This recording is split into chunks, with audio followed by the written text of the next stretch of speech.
talked about the playoffs. All week you've talked about the playoffs being a dream for you. What was your first taste of NBA postseason basketball like? I can't hear something. I was wondering. That was a great first.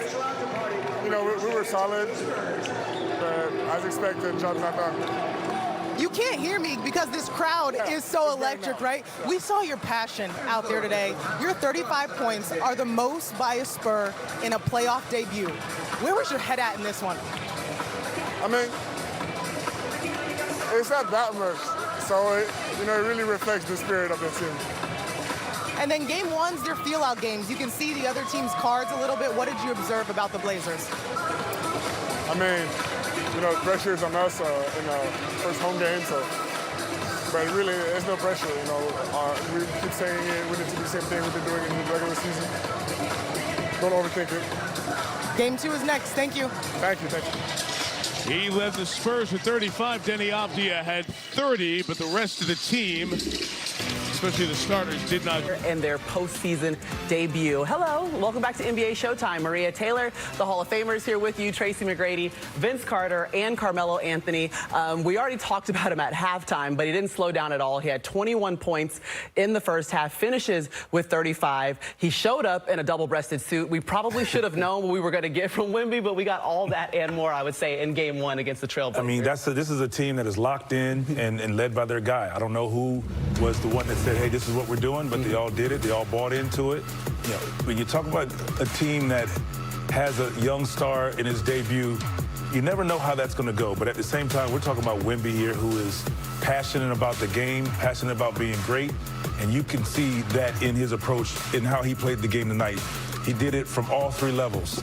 You see inside first getting fouled, step back handle, to the spin move, fade away, off the glass. I mean, he brought the bag to work today, and he had ill intentions. He was going about his business tonight, and it was great to see Wemby just doing Wemby things. And I'll be interested to see the adjustment that is made, because not only did Wemby have a great game, but it opened up the floor for everybody else to do what they were doing. So, watching those clips right there, tell me how many times Wemby got hit. Where was the physicality at on Wemby in those clips? Like, he dictated whatever he wanted to do. There was no resistance. There was nothing on him in his game.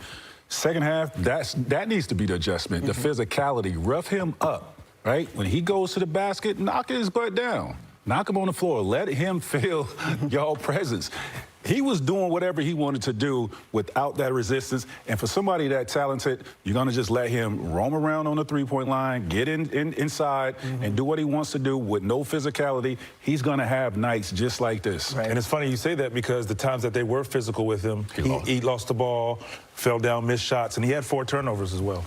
Wemby, he dominated today. When you talk about 8 from 15 with 2-pointers, 5 or 6 from 3-pointers, it's like, that's the whole game. I mean, he's catching lobs. He got full-court breaks. He's pushing the break. He's starting the break, and he's finishing the break. So when he's dominating the game like that, it's very hard to even stay in the game with a San Antonio team. It's watching Wemby go through this process right now, and the seriousness that he has. I mean, we talk about the mindset of a young player coming into this league, leading this team into the playoffs this way. But the way that he's able to galvanize everybody else and get everybody else going.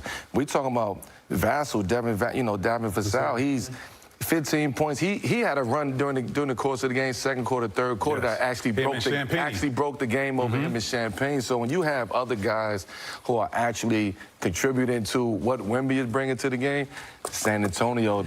And they're making the game easier for him. Like I said, it's just all the focus goes to him. And guess what? Now you got the other guys, they're athletes being athletic and doing, what they do. So yeah, 5 players end up in double figures. Stephon Castle, 17. De'Aaron Fox had 17 points. We were able to see a lot of balance on the offensive side. It'll be interesting to see how Portland is able to adjust, if they can bring that physicality the next time we see him taking the court. But at the end of the day, Wemby had his way in Game 1. All right, let's get you caught up on all the other action that we saw a little bit earlier today. The Suns taking on the Thunder. The Thunder, the 1 seed for the 3rd straight season. They begin their title defense at home with Shai Gilgeous-Alexander. He's ready to rock and roll, and so is J-Dub. Yeah, I mean, OKC was just sitting at home, really salivating, just waiting to get back on the court. And they showed why they are the defending champs, because they didn't lose a step. I mean, you talk about offensively how great they were. Unbelievable defensively. Yeah. 100%. Listen. And running what did right? 7 yards flat. What route is that? What route is that? The out route. 13 points for Chet Holmgren in the first quarter, okay? We saw everybody getting involved. Alex Caruso's hype on the bench. I just think when you play in a team this explosive on the offensive end, you got to slow your possessions down, right? And take care of the basketball. It's fine to have these slow-paced games. To play fast against this team that wants to get out and run, and they have the athletes and the players to do that. Oh, they can do it. They can do it. OKC, listen, they swept the opening round opponent in each of the last 2 years, but as you take a look at tomorrow's line from DraftKings Sportsbook, the Nuggets are 6.5 points